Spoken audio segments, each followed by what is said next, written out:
ছোটখাটো দুর্নীতি হয়তো বাংলাদেশের মানুষের কাছে এখন গা সহা হয়ে গেছে, কারণ আঙুল ফুলে কলা গাছ হতে দেখছি আমরা অনেককে, এবং সেই দুর্নীতিগুলো হয়তো বাংলাদেশের মানুষের কাছে এক ধরনের উদাহরণস্বরূপ যে আপনি বিশাল বড় দুর্নীতি করবেন এবং আপনি কোনো বাধা ছাড়াই লাপাত্তাও হয়ে যেতে পারবেন। কিন্তু কারা আপনাকে লাপাত্তা হতে সাহায্য করলো, কেনই বা আপনি লাপাত্তা হচ্ছেন, কিভাবেই বা আপনি এত বিশাল দুর্নীতি করছেন, সেই খোঁজ আমরা কেন এত দীর্ঘ সময় রাখতে পারলাম না?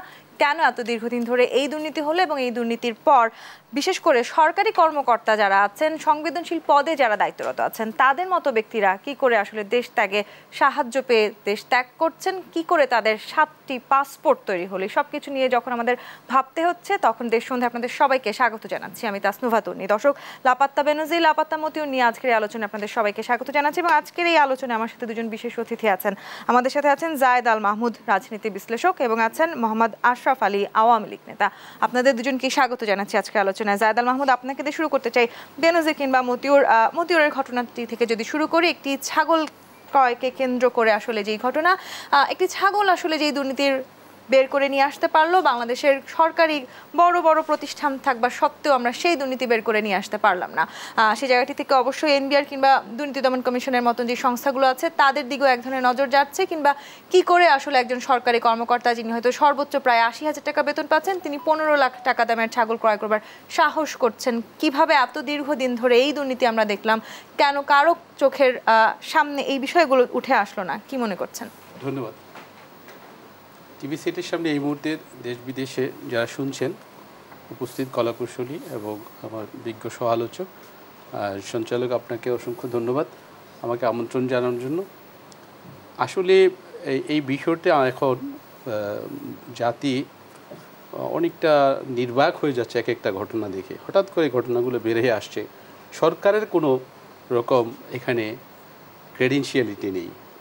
ন্যূনতম সরকারের যে বিভিন্ন সংস্থা আছে, উইং আছে, দুদক আছে, এনবিআর আছে, অন্যান্য গোয়েন্দা সংস্থাগুলো আছে, 1% বেনিফিট ক্রেডিট সরকারের নেই, সরকারের কোনো সংস্থা নেই। এইটা বলা চলে পচাশামু। মতিউরের ঘটনাটা অনেকটা পচাশামুকের পাকাটার মতো ঘটনা ঘটে গেছে। একটা ছাগলের ঘটনাকে কেন্দ্র করে তার ছেলে হয়তো ফেসবুকে দিয়েছে। ফেসবুকে না আসলে হয়তো জাতি এটা জানতোই না মতিউর কত বড় মাপের দুর্নীতিবাজ, তিনি কত গুরুত্বপূর্ণ দায়িত্বে আছেন টেক্সাস আপিলাত ট্রাইব্যুনালে। সেখানে তারপর উনি সোনালী ব্যাংকেরও ডাইরেক্টর ছিলেন এনবিআরের পক্ষ থেকে। অনেক সেন্সিটিভ দুইটি দায়িত্বে ছিলেন তিনি। তো উনি, ওনার ছেলে একটি কোরবানি করেছে, একটি খাসির ছবি দিয়েছে, 15 লক্ষ টাকা একটি খাসি কিনেছে। বেসিক্যালি 70-75 লাখ টাকা উনি ঈদে খরচ করেছে বিভিন্ন গরু, বিভিন্ন হাট থেকে, বিভিন্ন খামার থেকে কিনে। এইটা শোনা যাচ্ছে ওনার বিষয়ে, তথ্য পত্রপত্রিকা মারফত বিভিন্নভাবে। মিডিয়ার কল্যাণে আসলে জাতি কিন্তু জিনিসটা জানতে পেরেছে। আমি মিডিয়ার প্রত্যেকটি নেতা, প্রত্যেকটি কর্মীকে যারা আজকে মাঠে প্রাণপণ কাজ করছে দেশের পক্ষে, আমরা যেমন তর্কযুদ্ধ করি রাজনীতিবিদরা বিভিন্ন ফোরামে, বক্তব্য বিবৃতি, মিডিয়ারও কিন্তু একটা বিরাট কল্যাণকর ভূমিকা রয়েছে জাতিকে আজকে এই বিষয়গুলো জানানোর জন্য। তাই সর্বাগ্রে আমি মিডিয়াকে ধন্যবাদ দিতে চাই যে মিডিয়ার যে সমস্ত কর্মী ভাইরা, electronic media, print media, even যারা সোশ্যাল মিডিয়ায় কাজ করছে, সোশ্যাল মিডিয়ায় যে সমস্ত নিবন্ধিত অনিবন্ধিত আমার সাংবাদিক ভাইরা আছেন, কাজ করছেন, বিভিন্ন রকম কন্টেন্ট বানিয়ে বাজার ছাড়ছেন, ভিডিওতে ছাড়ছেন, যেগুলোর কল্যাণে পরবর্তীতে কিন্তু ব্যাপকভাবে আমাদের ইলেকট্রনিক এবং প্রিন্ট মিডিয়া এটাকে মানুষের সামনে নিয়ে আসতে পেরেছে। সরকার এখানে অনেকটা গাছাড়া ভাব দিয়ে দেশটা চালাচ্ছে। সরকার যে সুশাসনের এখানে দারুণভাবে অভাব, সরকার যে সুশাসনের দিকে মনোযোগী না, এটা তার বড় প্রমাণ। সরকার নিজেই যে মহা উৎসবে, দুর্নীতির মহা উৎসবে আছে, এটা আর বলার অপেক্ষা রাখে না।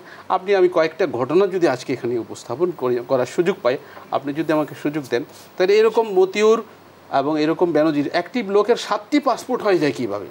এটা কীভাবে সম্ভব? একজন পুলিশের বাহিনী প্রধান, তিনি পুলিশের গুরুত্বপূর্ণ দায়িত্বে ছিলেন, মিশনে ছিলেন, তিনি তারপর ঢাকা মহানগরের দায়িত্বে ছিলেন, তিনি র্যাবে ছিলেন, তিনি পুলিশ প্রধান ছিলেন।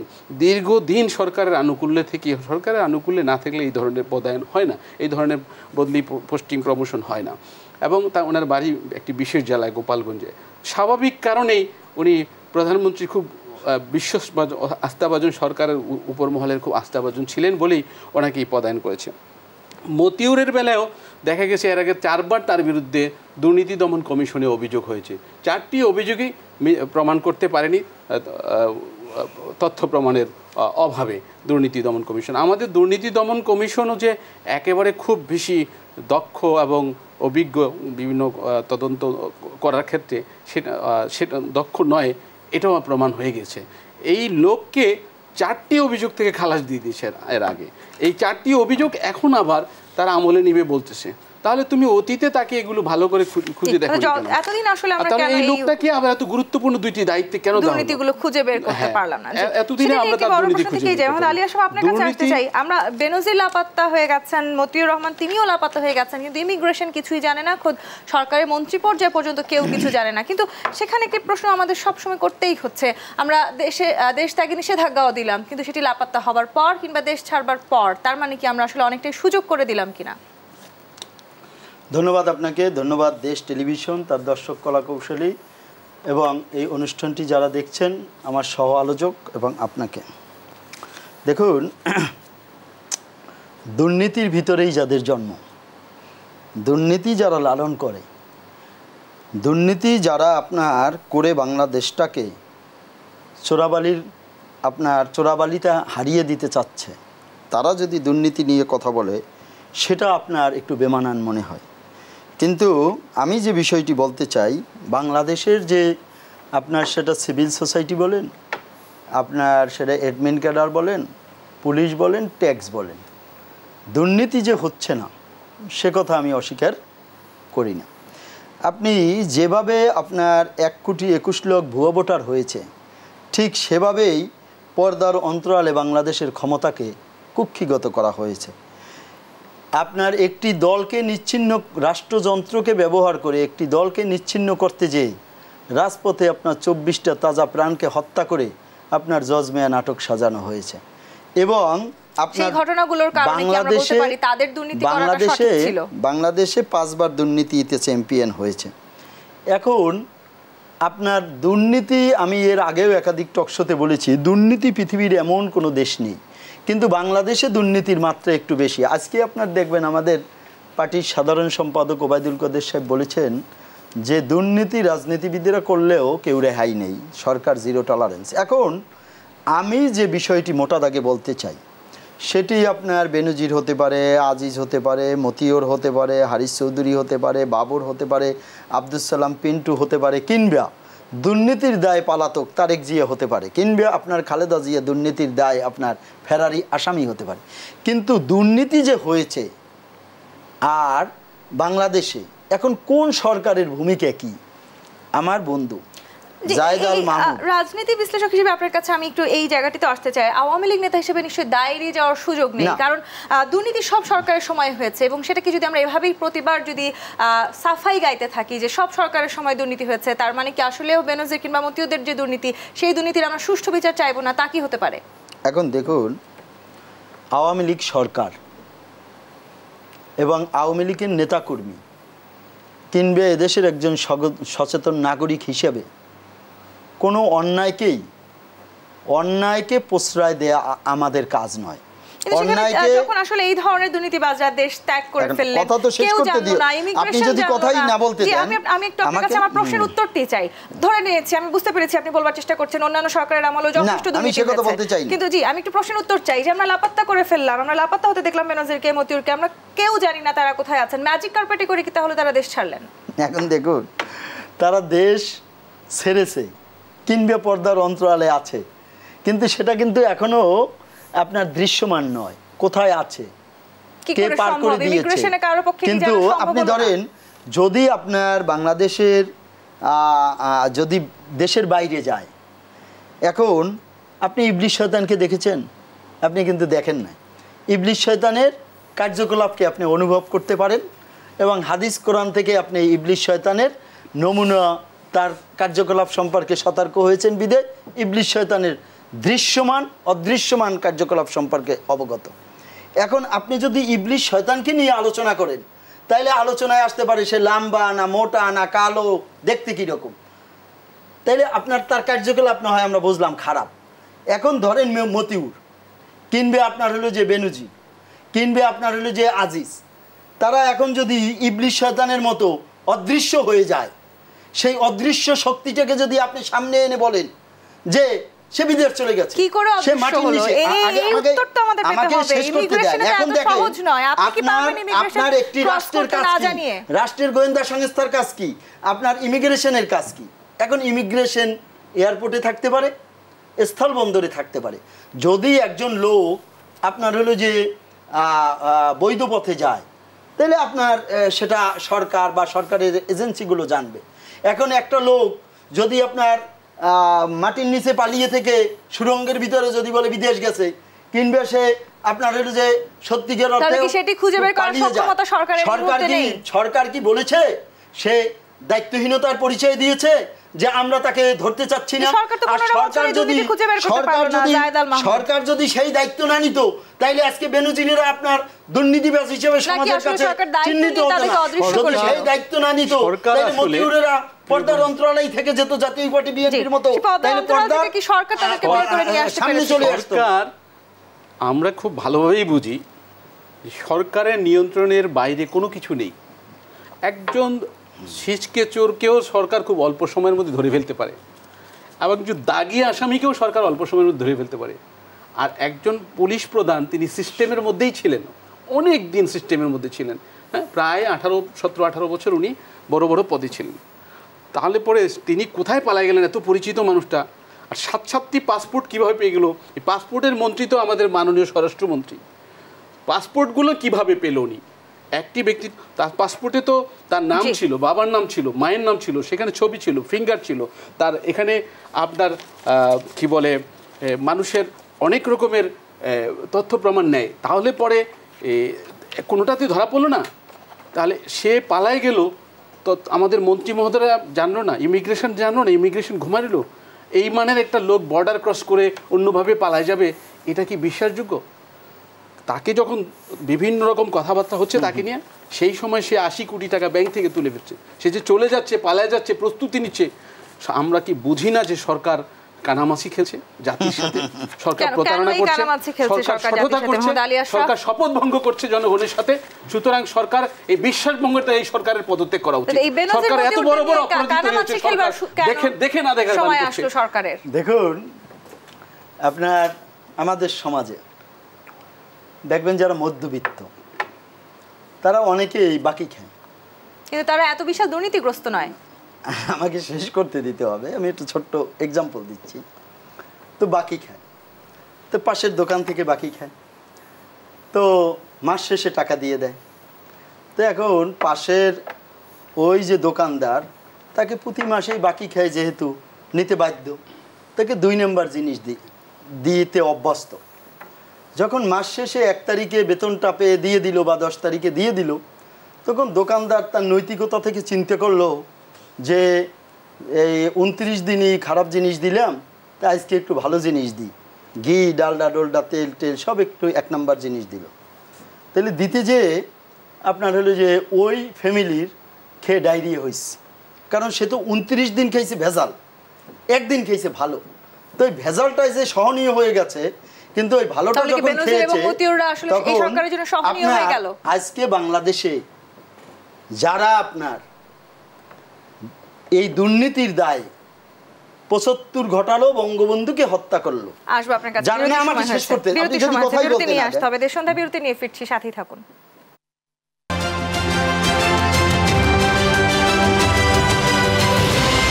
আবারও ফিরে এলাম দেশসন্ধ্যায়। মোহাম্মদ আলী আশরাফ, আপনার উত্তরে ছিলাম। আমি যেটা বলতে চেয়েছিলাম, এখন দেখেন আমরা যে দুর্নীতির বীজ বপন করেছি, আমরা যে বাংলাদেশটাকে আপনার 10 ট্রাক অস্ত্র চলে আসে, আপনার রাষ্ট্রযন্ত্রকে ব্যবহার করে মানুষ জানে না। একটি দলকে নিশ্চিহ্ন করার জন্য বিদেশ থেকে গ্রেনেড বোমা এনে 24টি তাজা প্রাণকে আপনার হত্যা করা হয়, মানুষ জানে না। এখন আওয়ামী লীগ সরকার সেই দুর্নীতিকে মূলোৎপাটন করার জন্য, দুর্নীতিবাজকে প্রশ্রয় না দেওয়ার জন্য, জিরো টলারেন্স ঘোষণার জন্য আজকে জাতি জানতে চাচ্ছে। হ্যাঁ, জাতি জানতে চাচ্ছে। দুর্নীতির আমরা যে দুর্নীতিগুলো নিয়ে কথা বলছি, কোন দুর্নীতি কি আসলে আওয়ামী লীগের তরফ থেকে কিংবা সরকারি যে রাষ্ট্র প্রতিষ্ঠানগুলো আছে তারা খুঁজে বের করেছে? একটি দুর্নীতি বের করা হয়েছে সংবাদ মাধ্যমের মাধ্যমে, এবং আরেকটি দুর্নীতি ছাগল কাণ্ডের কারণে, এবং সেখানেও কিন্তু প্রশ্ন আছে যে সংবাদ মাধ্যমগুলো আসলে এই দুর্নীতি খুঁজে বের করলো, তাদের বিরুদ্ধে সরকার কি এটাকে প্রশ্রয় দিয়েছে? সরকার কি এটাকে প্রশ্রয় দিয়েছে? এই যে ধরেন আপনার বিএনপি জাতীয় পার্টি, যারা আপনার পর্দার অন্তরাল থেকে ক্ষমতাকে কুক্ষিগত করে দুর্নীতিকে লালন পালন করেছে। আওয়ামী লীগ সরকার তো দুর্নীতিবাজদেরকে কখনো প্রশ্রয় দিচ্ছে না, দুর্নীতিবাজকে আইনের আওতায় আনছে। এই জন্যে আপনার দুদক শক্তিশালী করছে, আপনার আইনকে শক্তিশালী করছে। কিন্তু আপনি দেখেন আজকে যে এই যে মাহমুদ ভাই বললেন যে বেনজিরের বাড়ি গোপালগঞ্জ, এই জন্য প্রধানমন্ত্রীর আনুকূল্য পায়। প্রধানমন্ত্রীর যদি বেনজির আনুকূল্য পায়, র্যাবের প্রধান হিসেবে, পুলিশের প্রধান হিসেবে, আপনার ডিএমপি কমিশনার হিসেবে, তাইলে বেনজিরেরা সামনেই আসতো না। আজকে জননেত্রী শেখ হাসিনা বঙ্গবন্ধু কন্যা, তিনি বলেছেন দুর্নীতিকে প্রশ্রয় দেয়া যাবে না। এই কারণেই আপনার হলো যে দুর্নীতিবাজেরা, সে পলিটিক্যাল হোক, সে আপনার প্রশাসনের হোক, যে পর্যায়ে হোক, তারা আপনার হলো যে পর্দার অন্তরাল থেকে আপনার জালে ধরা পড়ছে। আমাকে একটু প্রশ্ন করার সুযোগ দিতে হবে, আপনি আপনার উত্তর শুনবো। আমি ধরে নিলাম মাননীয় প্রধানমন্ত্রী যে অঞ্চলের কথা আপনি বলছেন, কোনোভাবেই মাননীয় প্রধানমন্ত্রী দুর্নীতিকে প্রশ্রয় দিচ্ছে না, তিনি জিরো টলারেন্সের কথা বারবার বলছেন। কিন্তু যাদেরকে নিয়ে আমরা দুর্নীতি আলোচনা করছি তারা প্রত্যেকে কিন্তু এই সরকারের আমলে রাষ্ট্রীয় গুরুত্বপূর্ণ পর্যায়ে দায়িত্বপ্রাপ্ত ছিলেন। তার মানে আসলে দায় অবশ্যই সরকারকে নিতে হবে, কিন্তু সেই দায়ও কেন সরকার নিচ্ছে? এবং শুধু গোপালগঞ্জ নয়, সম্ভবত খোঁজ যদি আমরা সঠিকভাবে নিতে পারতাম, মঙ্গল গ্রহেও তাদের কোনো না কোনো দুর্নীতি করার সুযোগ আছে। সরকার দায় তখনই নেবে সরকার যদি দুর্নীতিকে আড়াল করে। সরকার তো দুর্নীতিবাজকে যেভাবেই আসুক, মিডিয়ার মাধ্যমে, মিডিয়া তো একটি আপনার মিডিয়া বলেন, গোয়েন্দা সংস্থা বলেন, সিভিল সোসাইটি বলেন, সরকার যদি সেটা বিএনপি জামাতের মতো জাতীয় পার্টির মতো আড়াল করত, সেটাকে যদি আশ্রয় প্রশ্রয় দিত, তাইলে সরকারের এটা ব্যর্থতা ছিল। কিন্তু সরকার যদি সেটাকে প্রশ্রয় না দেয়, সরকার যদি আইনের আওতায় নেয়, তাইলে সরকারের সদিচ্ছা আছে, যে সরকারের সদিচ্ছা আছে। কিন্তু পুলিশ অ্যাসোসিয়েশন কিন্তু মিডিয়ার এই খবর প্রকাশের তীব্র প্রতিবাদ জানিয়েছে, সেটি বা কতখানি সহনীয়? আমি একটু এই উত্তর নিতে চাই জায়েদ আল মাহমুদ। সরকার অ্যাকচুয়ালি দেখেন কতগুলো দুর্নীতির কথা বলবো, একটি দুইটি ঘটনা মাত্র প্রকাশ পেয়েছে। আজকে একটি বড় দুর্নীতির বিষয়ে শুনানি হচ্ছে, এই বিষয়টা এড়িয়ে যাচ্ছিল। মাতারবাড়ি পাওয়ার প্ল্যান্টে 600 মেগাওয়াট 1200 মেগাওয়াটের মধ্যে একটি ইউনিট আগে চালু হয়েছে, আরেকটি ইউনিটের কয়লার ঘটনাকে কেন্দ্র করে আজকে শুনানিও হচ্ছে। রীতিমতো এটা একটা বড় ঘটনা, এবং এখানে আমাদের বিভিন্ন শ্রেণীর আমাদের কয়েকজন জজও জড়িত আছে এই শুনানির মধ্যে। আপনার এই দুর্নীতি বের করার জন্য আজকে বাধ্য হয়েছে, এবং 4টি দেশি বিদেশি কনসোর্টিয়াম মিলে এই টেন্ডারে ছিল। 12,000 মেট্রিক টন কয়লার আমদানিকে কেন্দ্র করে একটা আপনার কোম্পানিকে, আপনার কি বলে, একটা সিমেন্ট কোম্পানিকে, অযোগ্য একটা সিমেন্ট কোম্পানিকে দিয়ে দেওয়ার জন্য চেষ্টা করেছিল। সেটা যে কোনোভাবে হোক প্রতিহত করেছে। আপনার এবার দেখেন বেবি চক আপনার একটা যে রানওয়ে করেছে কক্সবাজারে। সেখানে কক্সবাজার রানওয়েটাতে আপনার 3,709 কোটি টাকা, 9,60,84,000 টাকা তারা এই বছর 24 সালের জুনের মধ্যে শেষ করার কথা। এক বছরে তারা পারেনি, আরো বাড়িয়েছে 1,794 কোটি টাকা। এক বছরে আরো অতিরিক্ত মেয়াদের জন্য প্রায় 2,000 কোটি টাকা বাড়িয়ে ফেলেছে। আপনি কত দুর্নীতির আলাপ করবেন? শ্রমবাজারে দেখেন 8,000 কোটি টাকার মতো আমাদের শ্রমবাজার থেকে রুহুল আমিন স্বপন নামে একজন লোক বাংলাদেশ থেকে পাচার করেছে। এখানে বাংলাদেশের, আমি বলি আপনাকে, শেষ করতে বেনজির মতিউররা এদেরই অংশ। বিএনপির সময়ও তারা সরকারি বিভিন্ন জায়গায় দুর্নীতি করেছে। আপনি এখন কথা হলো তাহলে কি করতে হবে? আপনাকে রাষ্ট্রযন্ত্রটাকে আরো সমস্ত রাষ্ট্রযন্ত্রটাকে এখন ঢেলে সাজাইতে হবে, নতুনভাবে তৈরি করতে হবে, এবং এখানে যে সমস্ত লোকগুলো আছে প্রত্যেকেরই নজরদারি আওতায় আনতে হবে। আমি মনে করি না যে প্রত্যেক সর্বকতা 19,119 প্রায় 19,191 জন সরকারি কর্মকর্তা কর্মচারী আছে। তার মধ্যে 4.25 লক্ষ সরকারি কর্মকর্তা কর্মচারী এখনও পদায়ন হয়নি, পদ খালি আছে। বাকিরা যারা আছে 16 লক্ষ কর্মকর্তা কর্মচারী, তারা প্রত্যেকে কিন্তু দুর্নীতিবাজ না। আমার পরিবারও 2-1 বড় কর্মকর্তা আছে, সরকারের ঊর্ধ্বতন পর্যায়ে চাকরি করেন। আমি তো তাদের জীবনযাত্রা দেখি, তারা কিভাবে বাজার করে খায় দেখি, কয় টাকা তারা খরচ করতে পারে দেখি। আবার অন্য অফিসারদের, তাদের চেয়ে অনেক ছোট অফিসারদেরও দেখি তারা কয় টাকা খরচ করতে পারে।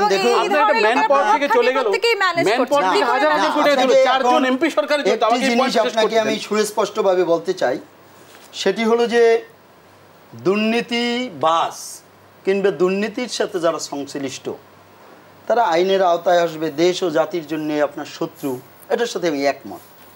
কিন্তু এখন যদি আপনি গঠনতান্ত্রিকভাবে, নিয়মতান্ত্রিকভাবে আপনার না বলে কোনো আপনার পর্দার অন্তরালে কোনো অশুভ শক্তির উদ্দেশ্য নিয়ে একটি শুভ শক্তির বিরুদ্ধে অন্যায়ভাবে বলেন, সেটার আমি তীব্র প্রতিক্রিয়া আলী আশরাফ, আমি আপনাকে একটি প্রশ্ন করতে চাই। যাদেরকে নিয়ে আমরা আলোচনা করছি তারা দীর্ঘদিন ধরে এই দুর্নীতি করেছেন। এই দুর্নীতি একদিনে করা সম্ভব নয়।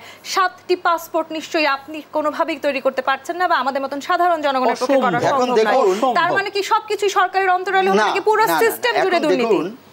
আপনার এই যে পাসপোর্ট, এই পাসপোর্ট আপনার 5-10 বছর আগে আপনার অ্যানালগ ছিল, আপনার হলো যে সেটা মাথা বসিয়ে একাধিক, এখন ডিজিটাল। আমি আপনাকে তাহলে আরো স্পষ্টভাবে বলি, এখন যে সে বলল যে আপনার বিদ্যুৎ খন্ডের র্যাবের মহাপরিচালক থাকাকালীন সময়ে প্রভাব খাটিয়ে তিনি এই 7টি পাসপোর্ট ম্যানেজ করেছেন, পাসপোর্ট অফিসে না গিয়েই নেন বিশেষ সুবিধা কোটেড। না, এখন আপনি দেখবেন আজকের নিউজ, এই যে পাসপোর্ট কেলেঙ্কারির সাথে যে এডি, ডিডি এবং এডিজি যারা জড়িত তাদেরকে এখন তাদেরকে ডাকা হয়েছে, যখন তৈরি করা হলো তখন কেউ জানতে পারলো না। তাইলে সেটা তো ওই ব্যক্তির দুর্নীতি, সরকারি প্রতিষ্ঠান, এখন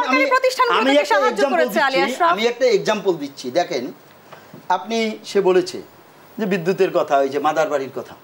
আপনি দেখেন এই যে 24-25 অর্থ বছরে আপনার 7,91,000 কোটি টাকা বাজেট হয়েছে।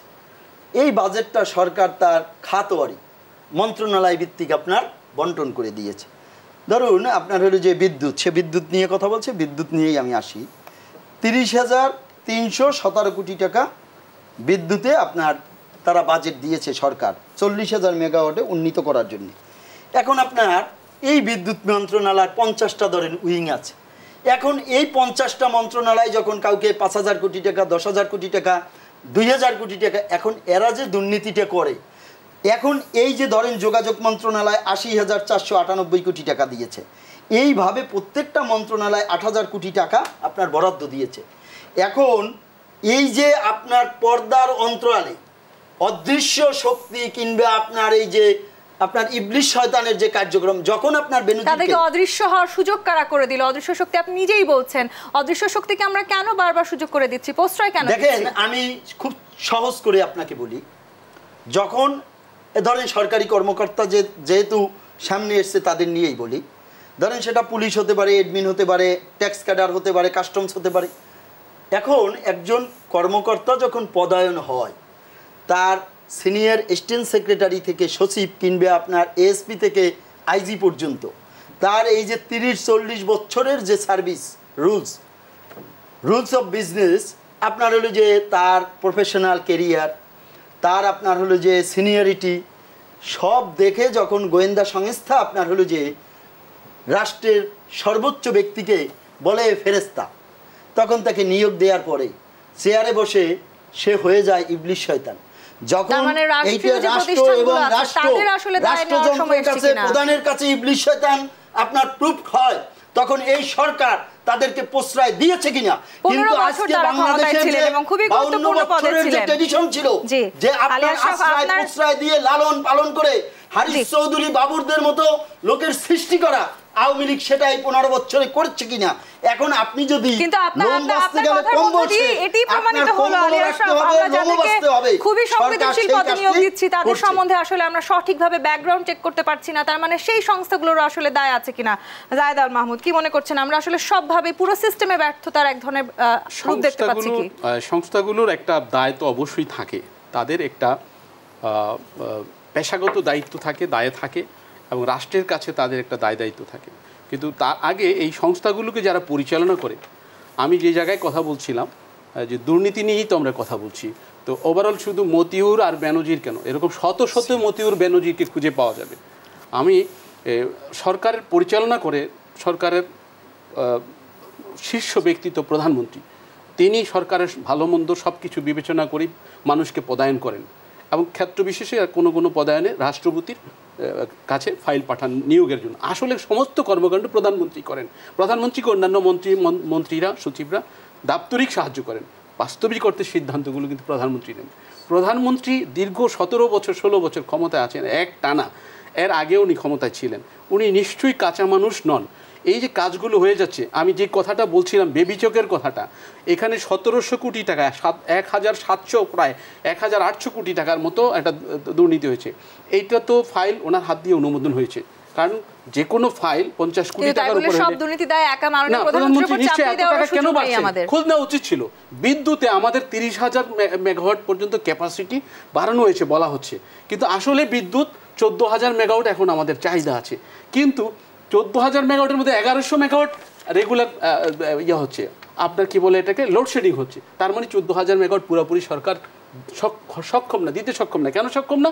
কয়লা আনতে পারছে না, তেল আনতে পারছে না, তেলের অভাবে রিজার্ভ ফুরিয়ে যাচ্ছে, পুরো সিস্টেমে আসলে এক ধরনের দুর্নীতি কি না, সিস্টেমটা এলোমেলো হয়ে যাচ্ছে। আমি আসবো, আমাকে আরেকটি বিরতি নিতে হবে। দেশবন্ধু আরো একটি বিরতি নিয়ে ফিরছি, সাথেই থাকুন।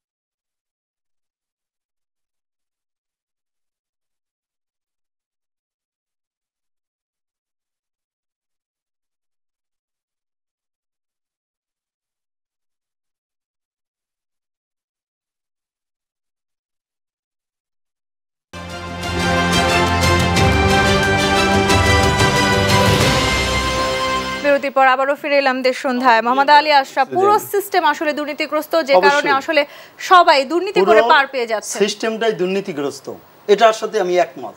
আর দেশরত্ন শেখ হাসিনা সেই সিস্টেমকে চেঞ্জ করে একটি আপনার মধ্যমায়ের দেশ থেকে উন্নত বিশ্বের সাথে তাল মিলিয়ে উন্নত একটি রাষ্ট্র করার জন্য আপ্রাণ চেষ্টা করছে। আপনি গায়ের জোরে যদি কথা বলেন, সরকারকে সব কিছু চাপিয়ে দেন, শুনতে ভালো লাগে, কিন্তু সেটা বাস্তবতা না। আপনি ধরে নেন যারা 1970 সালে কিংবা 71 সালের পরে আপনার সচিব হয়েছে, তারা এখন একজনও নাই, সব রিটায়ার্ড করেছে। যারা আপনার আওয়ামী লীগের যদি সর্বপ্রথম শেখ হাসিনার সরকার 96 থেকে যদি আপনি ধরেন, তাইলে 96 থেকে যারা নিয়োগপ্রাপ্ত তারা বড় জোর একটা ডিএস কিনবে আপনার জয়েন্ট সেক্রেটারি। আজকে যারা আপনার বাহিনীর প্রধান কিংবা সচিব, সব জামাত, বিএনপি এবং হলো যে জাতীয় পার্টির সময় নিয়োগপ্রাপ্ত। তাইলে আমি কি বলতে পারি না আজকে পুরো সিস্টেমটাকে এই বাংলাদেশে যারা নষ্ট করছে? আওয়ামী লীগ আসলে দীর্ঘ 15 বছর তাদেরকে কেন রাখলেন সরকারে? আওয়ামী লীগ সরকার, আপনার আওয়ামী লীগ সরকার আর জাতীয় পার্টি আর বিএনপি, আপনার হলো যে এটার মধ্যে একটু পার্থক্য আছে।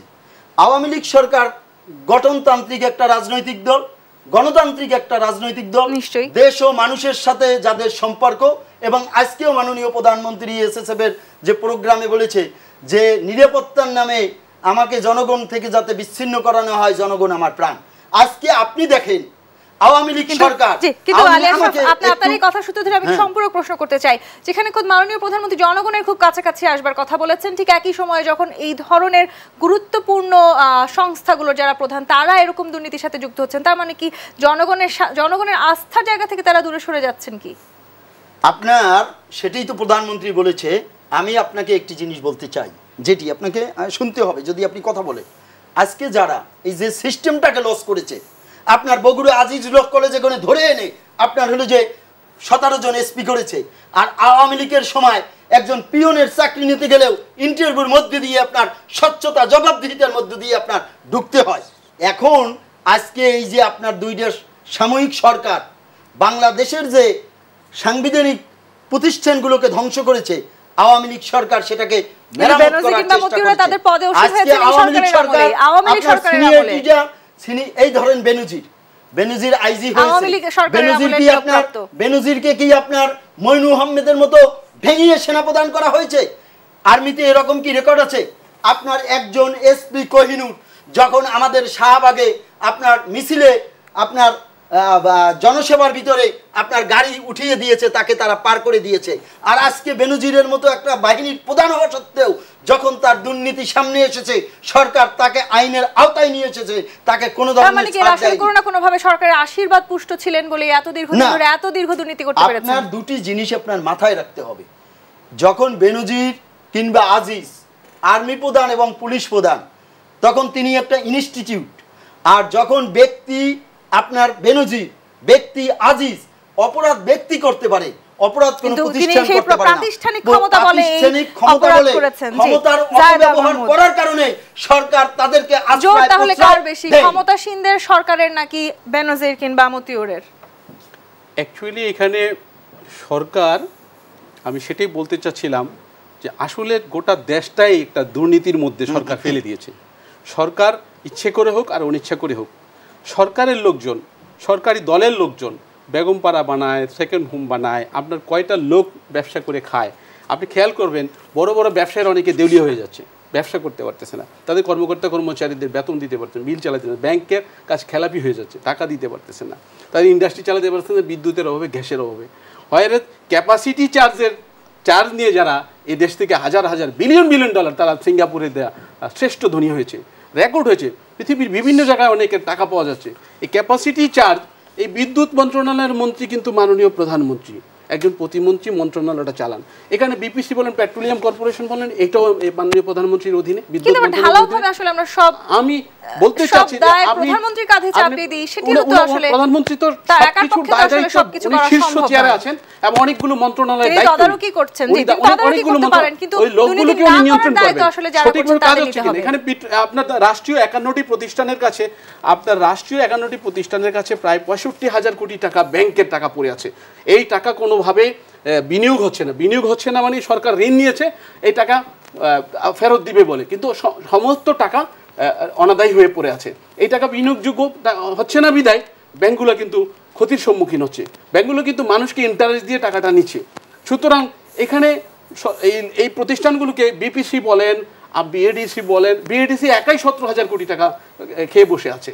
বিএডিসি বাংলাদেশের এগ্রিকালচার নিয়ে কাজ করে, এটা আমাদেরই প্রতিষ্ঠান। সরকার এমন কোনো সেক্টর নেই, আমি আপনাকে আজকে পড়ে শোনাইতে পারি যে এতগুলো প্রতিষ্ঠান বাংলাদেশে হাজার হাজার কোটি টাকা খেয়ে বসে আছে। সরকার দল কি করছে, কিভাবে দেশ চালাচ্ছে? তারা আসলে সঠিক বিচার চাইছে না কেন? টাকা তো সব বিদেশে পাচার করে দিচ্ছে।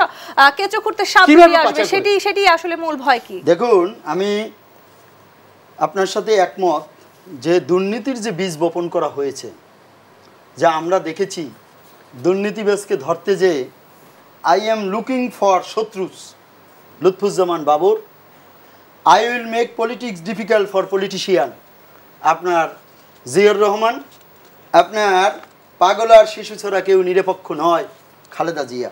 এখন সেই রাজনীতি থেকে আপনার দেশরত্ন শেখ হাসিনা আইনের শাসন প্রতিষ্ঠা করার জন্যেই সে নিজের দল হোক অন্যের দল হোক, তার পরিচয় অপরাধী দুর্নীতিবাজ সেটি বাস্তবায়ন করতে চায়।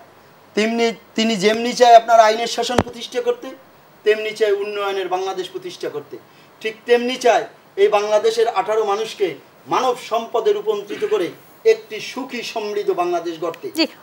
আমাদের এই জায়েদ আল মামুন ভাইদের মতো এবং এরশাদের যে 9 বছরের যে দুঃশাসন তাণ্ডবের মধ্য দিয়ে, বিএনপির যে আপনার এই 14 বছরের দুঃশাসন তাণ্ডবের মধ্য দিয়ে দুটি সেনাবাহিনীর, একটি সেনা সমর্থিত তত্ত্বাবধায়ক সরকার ফখরুদ্দিন মঈনুদ্দিন, আর আপনার হলো যে দুইটি সাময়িক সরকার, একটি জিয়ুর রহমান আর পর্দার অন্তরালে এরশাদের, এই তাণ্ডবের যে বীজ বপন করেছিল, দুর্নীতির বীজ রোপণ করা হয়েছিল দেশরত্ন শেখ হাসিনা এই 15 বছরে একদিকে যেমন মানচিত্রে একটি আত্মমর্যাদাশীল রাষ্ট্র হিসেবে প্রতিষ্ঠা করার চেষ্টা করছেন। আজকে আমি সাধুবাদ জানাবো মিডিয়া, আমার এই জাতীয় পার্টি কিংবা বিএনপির গঠনমূলক সমালোচনা করে হবে ঢালাওভাবে। আমার এখন প্রশ্ন হলো আপনাকে এখন থেকে অতীতে অনেক কিছু হয়ে গেছে, আমরা দোষারোপে রাজনীতি করি। আওয়ামী লীগ সবসময় বিএনপিকেও বলে, জাতীয় পার্টি বলে। আরে ভাই, জাতীয় পার্টি তো আপনার পুনর্জন্ম দিয়েছে বাংলাদেশে। আপনি বারবার ক্ষমতায় এসছেন জাতীয় পার্টির হাত ধরে। আপনি জাতীয় পার্টির কাছে কৃতজ্ঞ থাকুন। জাতীয় পার্টি এদেশের উন্নয়নের ঘোড়ায় পিঠে চাবুকটা মেরেছে। এরশাদ সাহেবের 9 বছরের শাসন আমলে এদেশে যা মাটির কাজ হয়েছে, ব্রিজ কালভার্ট হয়েছে, আপনি সমস্ত এই বেড়িবাঁধগুলো হয়েছে এরশাদ সাহেবের আমলে, বড় বড় ব্রিজগুলো এরশাদ সাহেবের আমলে হয়েছে। আপনি আজকে মানুষ গোটা জাতি যখন ঘুরে দাঁড়িয়েছে, একদিনই তো ঘুরে দাঁড়ায়নি, একদিনে মানুষ হাঁটা শিখে না, একদিনে মানুষ দৌড়ানো শিখে না। এই 35-40 বছরে জাতি, 50 বছরে জাতি একদিনে দৌড়ানো শিখে নেই, জাতিকে দৌড়ানো শিখাইছে। তাহলে যে তৈরি করছে, যারা তৈরি করছে তাদের প্রতি কৃতজ্ঞ থাকেন। আপনি তো পড়ে গেছেন, আপনার দলকে আপনি নিয়ে উঠে আসতে পারেন নাই। অন্য কোনো শক্তি, নিজেদের দলকে নিয়ে উঠে আসতে পারছে। জাতীয় পার্টি হয়তো নিজেরা পারেনি, কিন্তু জাতীয় পার্টির ভুল থাকতে পারে, কিন্তু জাতীয় পার্টি জাতিকে উঠিয়ে দিয়েছে। জাতিকে আজকে উন্নয়নের সড়কে, মহাসড়কে উঠেছে জাতীয় পার্টি। জাতীয় পার্টি এদেশে উপজেলা এনেছে, সেই উপজেলাকে আজকে আপনি বাস্তবায়ন করে কাজ করে যাচ্ছেন। তো আপনাদেরকে আমি ধন্যবাদ জানাই। আজকে আমি বলতে চাই যে আসেন, অন্যকে দোষ না দিয়া, যেই জায়গায় সমস্যা, জাতির সমস্যা হচ্ছে 300 টাকা কেজি কাঁচামরিচ, আপনার 170 টাকায় ডজন ডিম, মানুষ খেয়ে পরে বাঁচতে পারতেছে না, আলু পেঁয়াজ 100 টাকা কেজি, আলু 60 টাকা কেজি। আপনি সেই জায়গায় ফিরে আসেন। দেশের টাকা হাজার হাজার কোটি টাকা, এই যে শ্রমিকগুলো যেতে পারলো না, 30-32 হাজার শ্রমিক যেতে পারলো না। আপনি এখানে 8,000 কোটি টাকা পাচার হয়ে গেছে। 4 জন এমপি সরকারে জড়িত। লাস্ট অর্থমন্ত্রী লোটাস কামাল, তার ফ্যামিলির 2টি মেম্বার এখানে। এই যে সিন্ডিকেট, 21 সদস্যের যে সিন্ডিকেট, এই সিন্ডিকেটের মধ্যে লোটাস কামালের 2টি ফার্ম। এখানে বেনজির, আওয়ামী লীগের আরেক বেনজির, ঢাকা জেলার সভাপতি, তিনি এমপি, রানিং এমপি। একজন নিজাম হাজারি, ফেনীর এমপি। এখানে জেনারেল মাসুদুদ্দিনও আছে, যে এমপি, ফেনীর একজন এমপি। 4 জন এমপি পার্লামেন্টে জড়িত এই সিন্ডিকেটের মধ্যে। এর মধ্যে আরো শতাধিক লোককে জড়িত করে এই রুহুল আমিন স্বপন নামে একজন লোক, ক্যাথারসিস ওভারসিজ নামে একটি ফার্ম, এই ফার্মটি 8,000 কোটি টাকা বিদেশে পাচার করে দিয়েছে। কিভাবে টাকাটা পাচার হয়ে গেল? আমার এই শ্রমিকের পাশে কে দিবে? এই শ্রমিক তো জমি বিক্রি করছে, গরু বাছুর বিক্রি করছে, তার টাকা কোথা থেকে আসবে? মালয়েশিয়ার শ্রমিকগুলো কেন যেতে পারলো না? সরকার নাকি তেল দিয়ে ঘুমিয়েছে নাকি?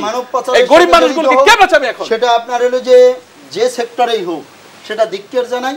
এবং দুর্নীতিবাজ, দেশ ও জাতির শত্রু, রাষ্ট্রের শত্রু, এটার সাথে আমি দ্বিমত পোষণ করছি না। কিন্তু সরকার তাহলে এতদিন নাকে তেল দিয়ে ঘুমিয়েছে কিনা এই প্রশ্ন করেছেন জায়গা। আপনার সরকারের সদিচ্ছা আছে বিধায়ী তো আপনি জাতি জানতে পারতে আছে দুর্নীতিবাজকে।